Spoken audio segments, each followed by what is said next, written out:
Welcome to the deep dive, where we take a stack of sources and really dig out the most important insights for you.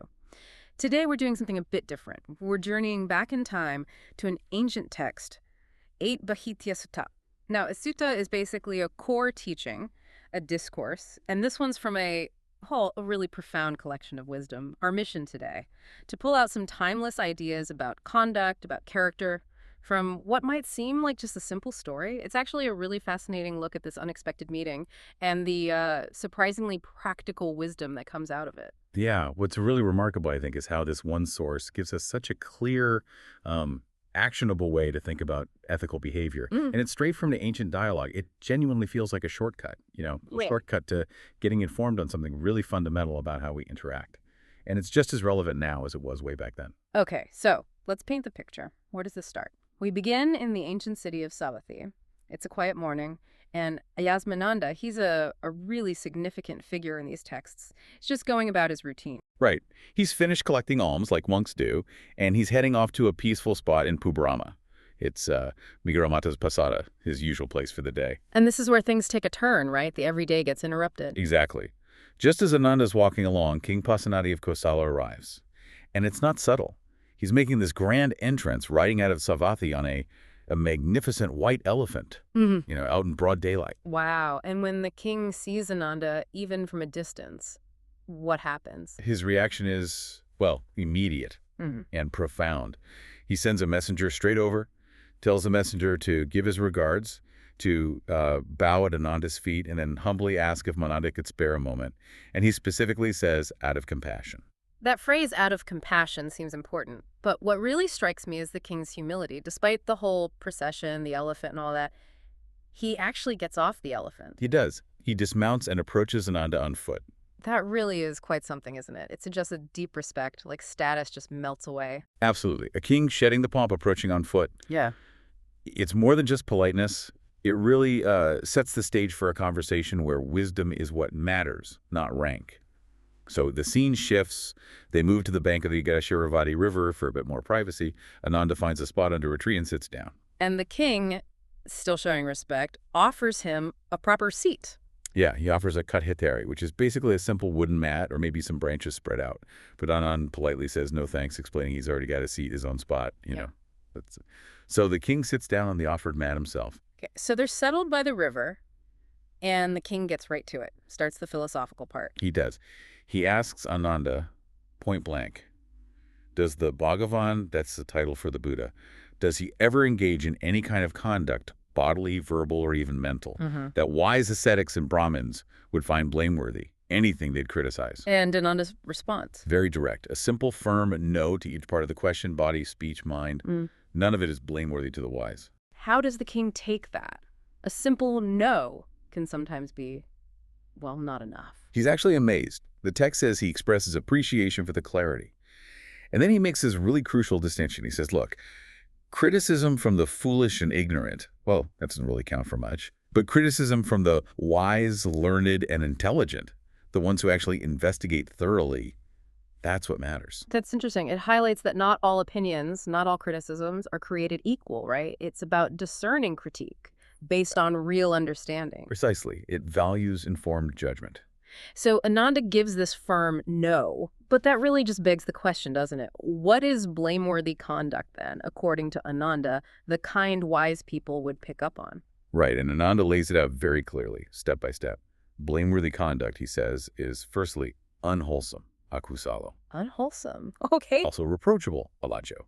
And it's harmful, sabyapajo. It leads to painful results, dukkhavipakkha. Painful results. Yeah. But here's the core test, the real clincher. Does it cause harm? Harm to yourself, harm to others, or harm to both? The harm principle, that feels very practical. It really is. And Ananda explains that this kind of conduct, bodily, verbal, or mental, inevitably leads to an increase in these unwholesome states and a decrease in the wholesome ones. So it's a downward spiral, essentially. Applies across actions, words, thoughts. It's a very comprehensive framework. Exactly. It's simple, but incredibly profound when you think about it. So if that's blameworthy, the king naturally asks the next question, what about the other side? What's blameless conduct?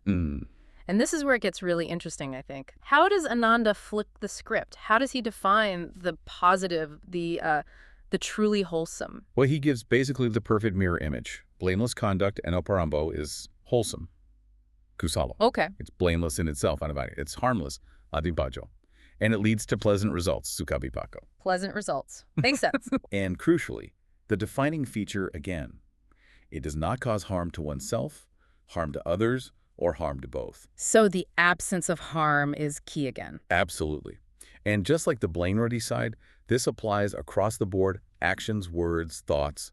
Conduct like this leads to a decrease in unwholesome states and, conversely, a significant increase in wholesome states.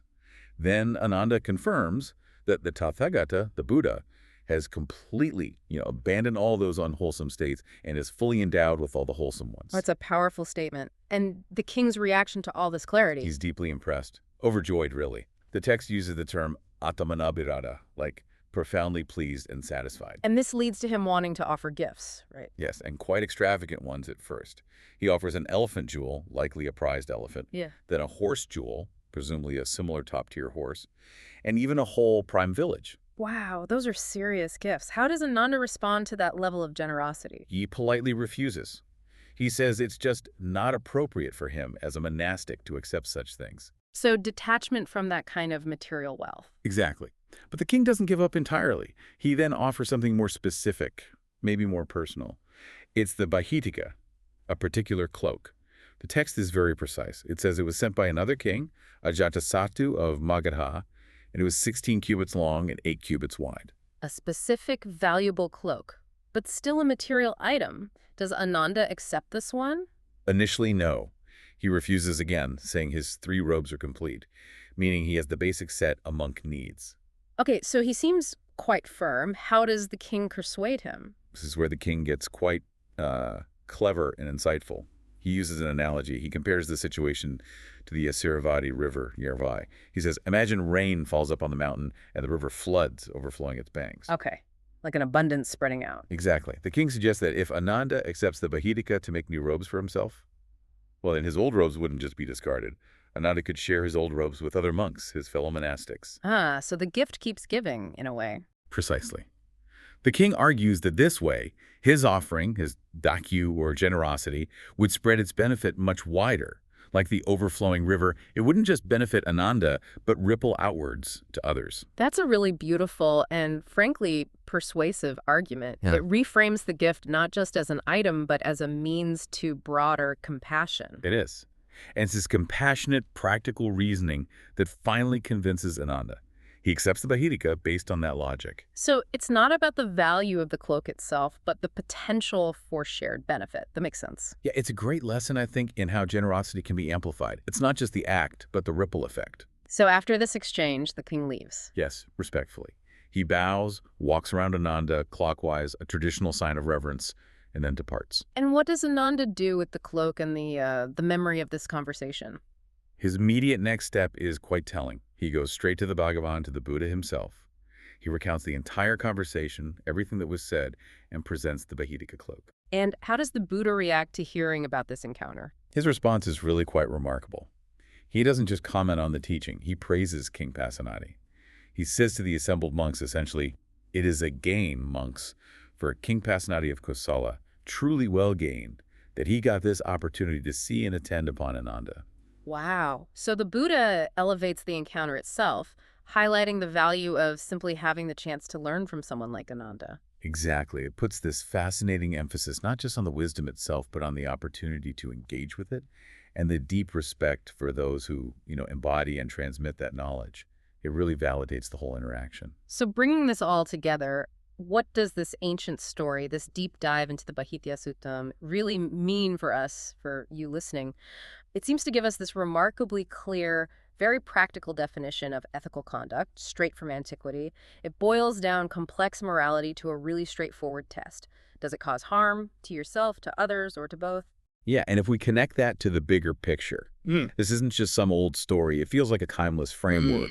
It's kind of an encouragement, isn't it, to really look critically at our actions, our words, even our thoughts. It's about consciously choosing what's wholesome, what's blameless, what's harmless, not just for our own sake, but understanding it creates ripples out in the world. Okay, so here's a final thought, something provocative maybe for you to think about after this. How might really intentionally focusing on that harmlessness principle, as Ananda defined it, harm to self, others, or both, how might that actually reshape your daily decisions, your interactions? Could this ancient wisdom, this simple test, actually be a more straightforward guide to a fulfilling life than maybe you've ever considered before?